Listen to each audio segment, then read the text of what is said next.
இன்று தூய ஜெபமாலை அன்னை திருவிழா. இதில் முதல் வாசகம் திருத்தூதர் பணி நூலிலிருந்து, இரண்டாவது வாசகம் என்பது லூக்கா நற்செய்தி முதல் அதிகாரத்திலிருந்து.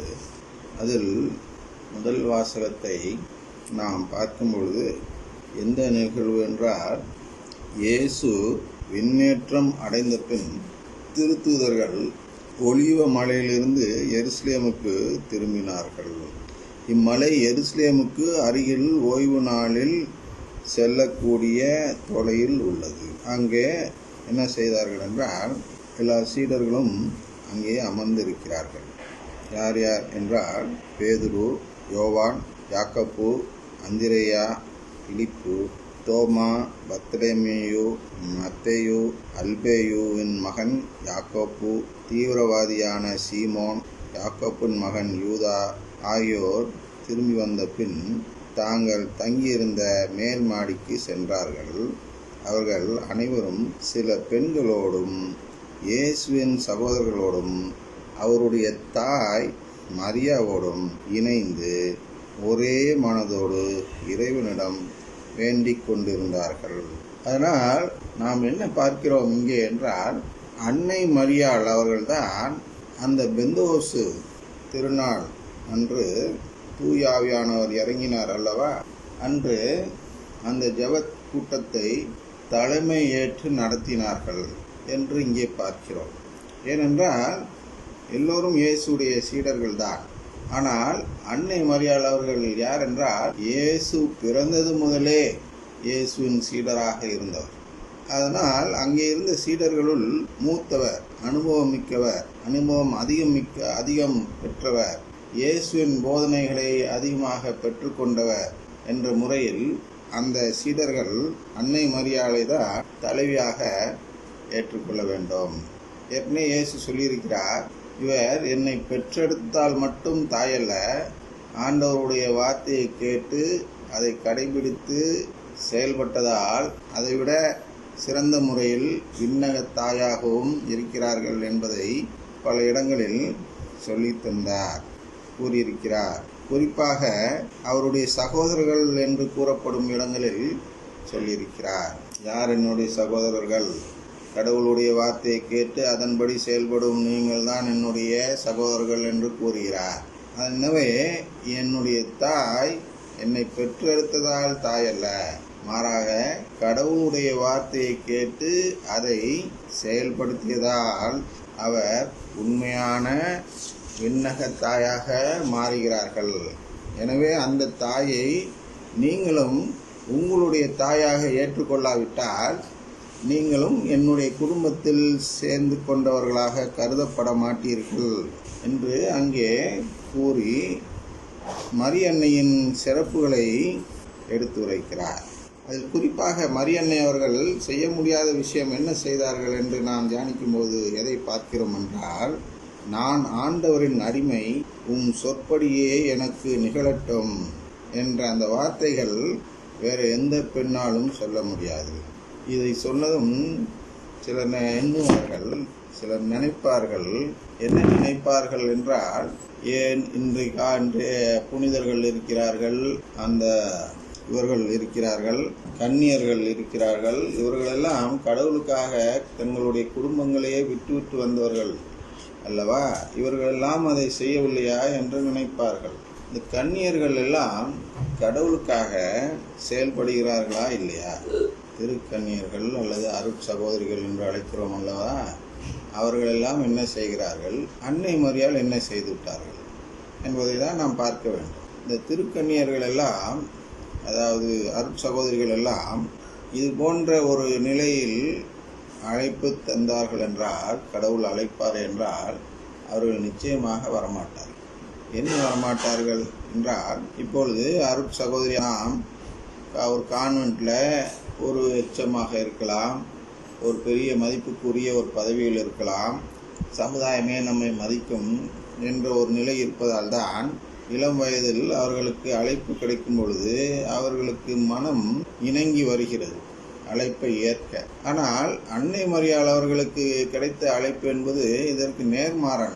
ஒரு பெண்ணால் எந்த விதத்திலும் தன்னுடைய பெயருக்கு அவப்பெயர் ஏற்படுத்தும் விதத்தில் வரக்கூடிய அழைப்பாக இருக்கிறது. என்ன அவப்பெயர் என்றால், திருமணமாவதற்கு முன்பே கர்ப்பமாகும் நிலை, கணவனை அறியாத நிலையில் கர்ப்பமாகும் நிலை. இந்த நிலையை எந்த பெண்ணும் தவறு செய்யாமல் ஏற்றுக்கொள்ள முடியாது. தவறு நடந்துவிடும். சில இடங்களில் பொண்ணும் மாப்பிள்ளையும் ஒன்று கூடி விடுவார்கள் திருமணத்திற்கு முன்பு. அப்பொழுது அந்த திருமணம் நடக்கும் பொழுது அதாவது நடந்து முடிந்து 7 மாதத்திலேயே குழந்தை பிறந்துவிடும் அல்லது 6 மாதத்தில் பிறக்கும். அப்பொழுது என்ன நடந்துவிடும் என்றால், இவர்கள் திருமணத்துக்கு முன்பே கூடிவிட்டார்கள் என்பது சமுதாயம் தெரிந்து கொள்ளும். அதனால் அந்த நிலையில் இவர்களுக்கு மரியாளுக்குரிய அளவுக்கு அவப்பேரா என்றால் இல்லவே இல்லை. ஏனென்றால் அங்கே திருமணம் நடந்து விடுகிறது, இவர்கள்தான் ஒன்று கூடினார்கள் என்பது தெரிய வந்து விடுகிறது. அதனால் கணவன்தானே இந்த குழந்தை பெற்றதற்கு காரணம் என்றதும் அங்கே சமுதாயம் எந்த கூரையும் கூறாது. ஆனால் அன்னை மரியாளுடைய நிலைமை அதுவல்ல. அன்னை மரியாளுடைய நிலைமை எப்படிப்பட்டதாக இருந்தது என்றால், அவர் மிகவும் முதியவராக இருந்தார். யோசேப்பு என்ற அன்னை மரியாளின் கணவர், இயேசுவின் வளர்ப்பு தந்தை என்று சொல்கிறோம் அல்லவா, அந்த யோசேப்பு தூய வளனார் என்று அழைக்கப்படும் யோசேப்பு முதியோராகவும் இருந்தார். அவர்கள் ஒன்று கூடவில்லை என்பதும் தெளிவாக இருந்தது. அந்த நிலையில் அவருக்கு கிடைக்க இருந்த பெயர் என்பது விபச்சாரி என்ற பெயர். எந்த தவறும் செய்யாமல் எந்த பெண்ணும் அந்த பெயரை ஏற்றுக்கொள்வதற்கு தயாராக இருக்க மாட்டார். உண்மையிலேயே விபச்சாரம் செய்த பெண் கூட யாராவது அவரை விபச்சாரி என்று அழைத்தால் அவருக்கு கோபம் வரும். அது போன்ற ஒரு நிலை ஏற்கனவே பார்த்திருக்கிறோம். கண்ணகிக்கு எவ்வளோ தூரம் கோபம் வந்தது என்றும், அந்த பத்தினி என்ற அந்த நிலையை காட்ட வேண்டும் என்பதற்காக அவர் எப்படி திரும்பிய இடமெல்லாம் மதுரை தீப்பிடித்து எரிந்தது என்றும் பார்த்தோம். அதனால் கண்ணகி என்பவருக்கு நேர் எதிரான ஒரு பெயரை அன்னை மரியாள் சுமக்க வேண்டிய சூழ்நிலை ஏற்பட்டது. அந்த சூழ்நிலையில் எந்த பெண்ணும் ஏற்றுக்கொள்ள முடியாத அந்த சூழ்நிலையில் அன்னை மரியாள் என்ன சொல்கிறார்கள் என்றால், நான் ஆண்டவரின் அடிமை, உன் சொற்படியே எனக்கு நிகழட்டும் என்று. அப்படின்னா என்ன அர்த்தம்? உன் சொற்படி என்ன, நான் கடவுளுடைய மகனை பெற்றுக்கொள்ள தயார் அப்படின்னு சொல்லலை. உன் சொற்படியே எனக்கு நிகழட்டும்னா, இது போன்ற ஒரு அவ பெயர் எனக்கு வறுமையானால், அது உமது சித்தமாக இருக்குமேயானால் அதை நான் ஏற்றுக்கொள்ள தயார் என்று அங்கே வெளிப்படுத்துகிறார். ஏனென்றால் வானதூதர் வருகிறார், கபிரியேல் வானதூதர் வந்து இதையெல்லாம் அவருக்கு விளக்கம் தருகிறார். இது போன்ற ஒரு சூழ்நிலை உமக்கு ஏற்படும், ஆனால் அதன் மூலமாக தான் கடவுளின் குடும்பம் உருவாக்கப்பட வேண்டும், எனவே நீ அதை ஏற்றுக்கொள்ள தயாரா என்று அன்னை மரியாளிடம் கேட்கிறார். நீங்கள் அதை ஏற்றுக்கொள்ள தயாரா என்று கேட்கிறார். அதற்கு தான் அவ்வளவையும் கேட்டுவிட்டு, இவ்வளவு பிரச்சனைகளையும் கேட்டுவிட்டு அவர் சொல்கிறார், ஆண்டவருடைய சித்தம் அதுவாக இருந்தால் அதன்படியே எனக்கு நிகழட்டும் என்று சொல்கிறார்கள் என்று பார்க்கிறோம். இப்படிப்பட்ட ஒரு சிறந்த சீடராக, கடவுளுடைய வார்த்தையை கேட்டு அதன்படி செயல்படக்கூடியவராக இருக்கக்கூடியவர் அந்த மேல் மாடியில் அமர்ந்திருக்கிறார். மற்றும் பல திருத்தூதர்களும் சீடர்களும் அமர்ந்திருக்கிறார்கள். அப்படி அங்கே என்ன செய்திருப்பார்கள் என்று நாம் யோசித்து பார்க்க வேண்டும். அன்னை மரியாள் அவர்கள் தானே அவர்களை வழி நடத்தி செல்ல முடியும். அன்னை மரியாள் அவர்கள் தானே இயேசுவை வழி நடத்தி சென்றார்கள். அன்னை மரியாள் அவர்கள் தானே இயேசுக்கு மிகுந்த ஞானத்தை கூட்டி அவருக்கு தேவையான அனைத்தையும் சொல்லிக் கொடுத்தார்கள் என்று 2 இடங்களில் பார்க்கிறோம். குறிப்பாக 2 இடத்துல தான் அன்னை மரியாள் வருகிறார்கள். மெயினாக அந்த 2 இடத்துலையுமே இயேசு அதுதான் சொல்கிறார். என்ன சொல்கிறார் என்றால், நான் இன்னது செய்ய வேண்டும் என்பது உங்களுக்கு தெரியாதா என்றார். 12 வயதில் காணாமல் போன போது, நான் என்னுடைய தந்தையின் இல்லத்தில் இருக்க வேண்டும் என்பது உங்களுக்கு தெரியாதா என்று சொன்ன அந்த வார்த்தையை மாற்றி அமைத்து பாருங்கள். நான் என்ன செய்ய வேண்டும் என்பது உங்களுக்கு தெரியாதா அப்படின்னு என்ன அர்த்தம்? 12 வயதில் ஒருத்தர் சொல்லி கொடுத்தாரா? இல்லை, நீங்கள் தானே எனக்கு சொல்லி கொடுத்தீங்க, நான் இன்னென்னது செய்ய வேண்டும் என்று நீங்கள் தானே சொன்னீங்க. கடவுள் தான் என்னுடைய தந்தை என்று நீங்கள் சொன்னீர்கள் அல்லவா? அதனால் இதுதானே என்னுடைய தந்தையின் வீடு. எது? அந்த ஆலயம், எருசலேம் ஆலயம் தானே என் தந்தையின் வீடு. அதனால் நான் என்னுடைய தந்தையின் வீட்டில் நுழைந்த பின் நான் என்ன செய்ய வேண்டும்? தந்தையை குறித்து தானே நான் பேச வேண்டும், தந்தையை குறித்து தானே நான் செய்ய வேண்டும்.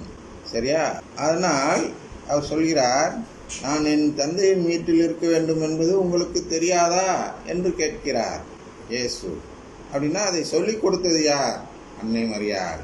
என்ன சொல்லிக் கொடுத்தார்கள் என்றால், சிறு வயதுக்கு ஏற்ற புரிந்து கொள்ளும் விதத்தில் சொல்லிக் கொடுத்தார்கள். அப்பா, இது தந்தையின் வீடு அல்லப்பா, நான் சொன்ன தந்தையின் வீடு இது அல்ல. எது தந்தையின் வீடு என்றால், கடவுளின் குடும்பம்தான் தந்தையின் வீடு. இல்லம், இல்லம் என்றால் குடும்பம் என்று ஒரு பொருளும் இருக்கிறது. அதனால் அவர் அந்த இடத்தில் அவருக்கு விளக்க முடியாத சூழ்நிலை ஏற்பட்டதால் என்ன செய்கிறார்கள்? ஏனப்பா இப்படி செய்து விட்டாய் என்று அவர்களிடம் குறை கூறி இயேசுவை அங்கிருந்து அழைத்து சென்றார்கள். அதன் பின் அவர் ஞானத்தில் சிறந்து விளங்கினார், வளர்க்கப்பட்டார் என்பதை நாம் பார்க்கிறோம். அந்த ஞானம் என்றால் என்ன? அந்த இல்லம் என்பது இந்த கட்டடம் அல்ல. நீ ஒரு குடும்பத்தை உருவாக்க வேண்டும் என்று 30 வயது வரை அவருக்கு சொல்லிக் கொடுக்கிறார்கள். இன்னொன்று என்ன சொல்றார்? நீ தான் கடவுளுடைய மகன் என்பதை இப்பொழுது நீ வெளிப்படுத்தக்கூடாது. உனக்கு இன்னும் நேரம் வரவில்லை. குறித்த காலம் வந்த பின், உனக்குரிய நேரம் வந்த பின் தான் நீ கடவுளுடைய மகன் என்பதை வெளிப்படுத்தி காட்ட வேண்டுமே தவிர அதற்கு முன்பு உன்னை குறித்து நீ வெளிப்படுத்தக்கூடாது. அவ்வாறு நீ வெளிப்படுத்தி காட்டிவிட்டால் உனக்கு சோதனை தொடங்கிவிடும்.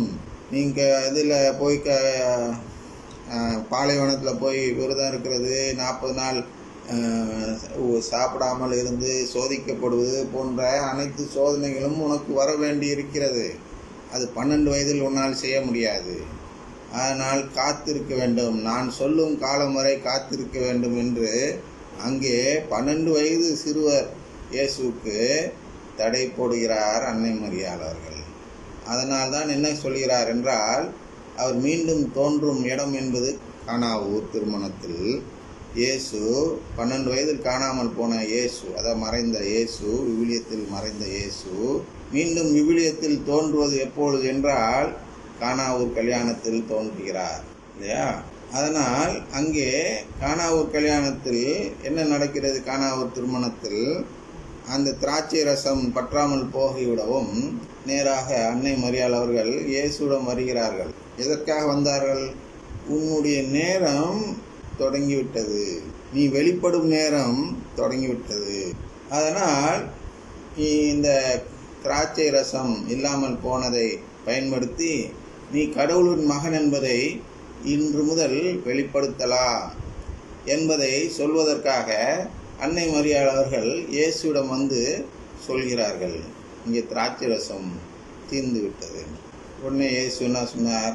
அந்த 12 வயதில் அவரிடம் சொன்னதை இப்பொழுது நினைவூட்டுகிறார். அம்மா, ஸ்திரியே, எனது நேரம் இன்னும் வரவில்லையே என்று கேட்டார்.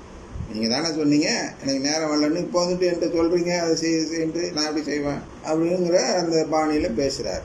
அப்போ அன்னை மரியாள் என்ன சொல்லியாத, நான் சொல்லிட்டேன்ல, நான் சொல்லிட்டேன்னு அர்த்தம், நீ இனிமேல் ஆரம்பிக்கலான்னு தானே அர்த்தம் அப்படிங்கிறத சொல்லாமல் அங்கே சொல்லிவிட்டு இவர் சொல்வதையெல்லாம் செய்யுங்கள் என்று சொல்லி அங்கிருந்து வெளியேறுகிறார்கள் அந்த அன்னை மரியாள் அவர்கள். ஓ அம்மா, நம்ம இன்று முதல் செய்ய தொடங்கி சொல்லிட்டாங்களா?